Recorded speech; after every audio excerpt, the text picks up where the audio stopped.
Lately, I've been feeling apathetic and exhausted. I don't feel like doing anything, and I do the bare minimum. Things that used to bring me joy have become uninteresting.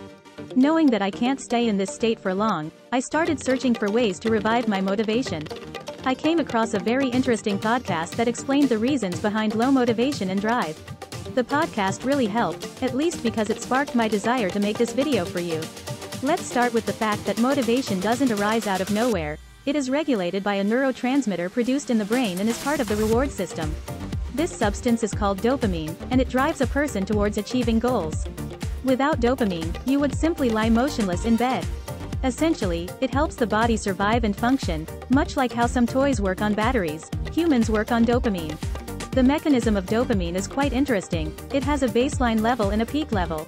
Let's say the baseline level is 2, and the peak level is 4.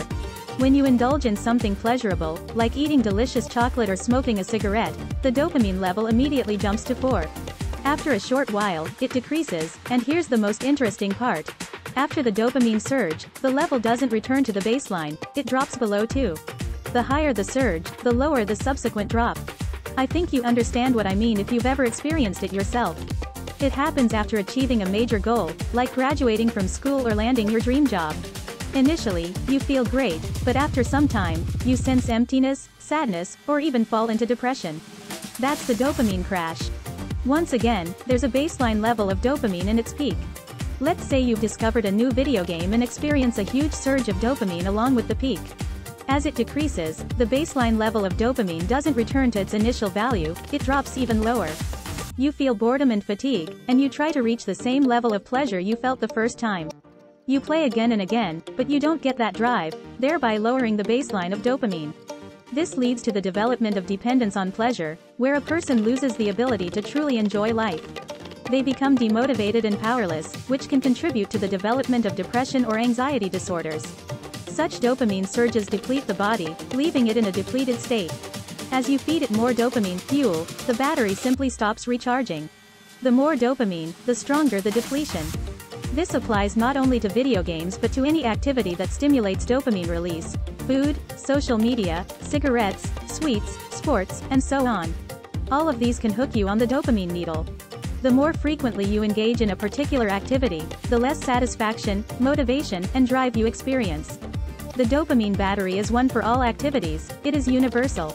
To maintain dopamine at a normal level, its stimulators need to be regulated. Let's see how to achieve it, but first, let's understand why dopamine functions in this way. There is an evolutionary reason behind it. Imagine living 10,000 years ago, waking up in a cave with no food or water. You have to go out and search for sustenance, while outside, there are dangers like predators, poisonous animals and plants, cold weather, and harsh conditions. There's no room for slacking off because you need to feed yourself, and there's no need to support a family. Enter dopamine to the rescue. It motivates you to face the danger and go in search of food. Eventually, you return with a successful catch, having avoided death by starvation. What a rewarding experience! Dopamine is released, and you feel satisfaction. Then, the dopamine level drops. If it remained constantly high, you would never feel motivated to go on another hunt for food. So, from an evolutionary perspective, this neurotransmitter helps humans survive. However, today we no longer need to go on a hunt. We can order almost any product with a single click. So, how can we maintain a stable dopamine level in the modern world and avoid losing motivation? Let's consider the example of sports. Physical exercises always trigger a certain dopamine surge. It varies individually, but let's take an average scenario where you have a neutral attitude towards workouts. Yes, sweating and grunting in the gym may not be very enjoyable, but it's beneficial for your health, and it wouldn't hurt to shed a couple of pounds. You've tried going to the gym before but always lost interest and abandoned your training sessions. Now, let's say you've purchased a gym membership again and started attending regularly. To make it less boring, you bring your phone and listen to music during your workouts. You've also convinced a friend to join you, so you can support and motivate each other. Before the session, you drink energy drinks to boost your energy levels. You visualize how good you'll look and how amazing you'll feel in the future. All you need to do is keep up with your training. So, you motivate yourself by saying, if I put in the effort now, I'll enjoy the results in the future. It'll be awesome. And right now, if I work out properly, I can treat myself to a huge milkshake. So, here's what we have. You don't particularly enjoy going to the gym, So to endure the discomfort, you add various pleasant elements like energy drinks, music, and friends. You focus on the end goal and try to motivate yourself. It sounds alright, but it's actually a flawed strategy. Firstly, by relying on external stimuli, you can only perform the actions when all the motivators are in place: friends, drinks, music. The satisfaction is achieved only when all conditions are met. Remove one stimulus, and your motivation sharply decreases. If your friend can't make it to the workout, there's a high chance you won't go either. What you consider as motivation actually becomes an obstacle. To avoid this, you need to stop chasing solely after the pleasure of the activity. It doesn't have to be enjoyable all the time. Ideally, you need intermittent dopamine surges. Some days, the workouts bring pleasure; other days, they don't. Pleasure shouldn't be the ultimate goal. You can engage in sports every day as long as you ensure you don't experience an excess of dopamine. It's important to introduce some variety. Sometimes you listen to music during training, other times you don't. Sometimes you go to the gym in the morning as you like, and other times during the day, even if you don't enjoy it. Today, buy an energy drink; tomorrow, don't. If you want to maintain motivation for studying, sports, work, or relationships, the key is to make sure your dopamine levels don't increase too frequently. Oh, yes, there's something about workouts. It's not worth dreaming about having a beautiful and toned body, fitting into smaller jeans, or being able to afford dessert. What's wrong with that, you might ask? Well, researchers at Stanford University conducted an interesting experiment with preschoolers who enjoy drawing. For each drawing, the researchers provided the children with a reward, a gold star or another cute sticker. Then, the rewards stopped, and they found that the children no longer had the inclination to draw on their own because there was no reward. Before that, the children enjoyed drawing regardless of whether they received a reward or not. They drew because they wanted to. But then, the action became secondary, and the main goal was to obtain the reward. In this behavior, adults are no different from children. When you reward yourself for something, your brain associates pleasure with the reward, not the process itself. It thinks that you just need to endure the unpleasantness to get the reward. In this way, dopamine is only activated during the reward.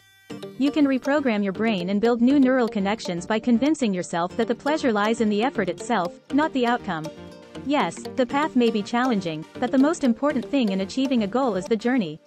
This mindset will stimulate the production of dopamine in response to the effort applied. Another advantage of dopamine is that it can be easily controlled by the power of thought. So, in summary, to maintain motivation, avoid dopamine swings. Don't dwell on the pleasant reward or reward yourself after completing a task. This will ensure a normal dopamine production. If you want to lose weight, don't hang pictures of slim and toned people on the refrigerator, don't think about how you'll fit into smaller clothes, and don't overmotivate yourself. Let the process itself become enjoyable. A good example is intermittent fasting. Some people have a 12-hour break between meals every day, while others fast for several consecutive days. The feeling of hunger stimulates dopamine production, making food seem even more delicious as a reward for fasting. But over time, a person begins to derive pleasure from the fasting process itself, thinking that it feels better and provides more energy. The reward becomes secondary, and the process of fasting becomes enjoyable. Dopamine is generated during the fasting process, not after it. The process itself is the reward. So, to summarize this episode, dopamine is an internal universal battery, and your goal is to learn how to use it wisely. Avoid empty activities that create dopamine dependency, as it depletes your battery. If you want to feel better and have already started eating properly and being more active but still indulge in social media at night or overwork yourself, you can forget about improving your well-being. Dopamine has a baseline and peak level. The higher the peak, the lower the stimulating dopamine activity. Dopamine generates dependency, and you want to experience the same pleasure as the first time. You put in more effort, but in the end, you find yourself in a dopamine pit, and the depletion can be so strong that even getting out of bed feels like an insurmountable task. Find pleasure in the process. Avoid dopamine swings, don't fantasize about the reward, and don't reward yourself afterward. You're not a dog. Learn to enjoy the process itself. This will ensure a normal dopamine production. That's all for today. Thank you for watching, and have a great day. Let's strive to become better. If you've watched this video, it means you've already improved. Keep it up.